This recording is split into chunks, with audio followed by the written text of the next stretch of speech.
Дорогие друзья, сегодняшний день для учащихся 9 класса, для всех членов громады учащихся является торжественным. Почему?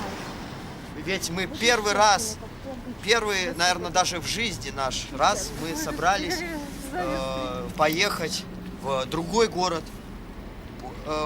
по филантропской, так сказать, с филантропской начинающей.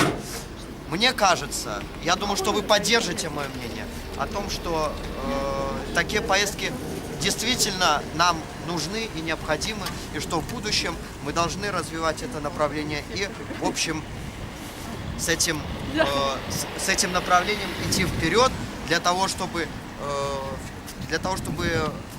получить, так сказать, поддержку или узнаваемость среди различных больниц, среди различных учреждений образования, которым мы будем помогать. Полностью поддерживаю. Да.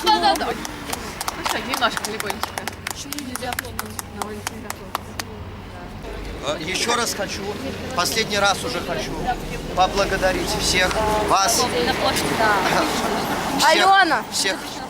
всех вас за то, что вы сегодня собрались, за то, что мы организовали нашу великую поездку, действительно, и за то, что мы, так сказать, организовались и ради того, чтобы совершать в дальнейшем будущем такие подвиги и такие поездки. Все, спасибо. Спасибо большое, Евгений.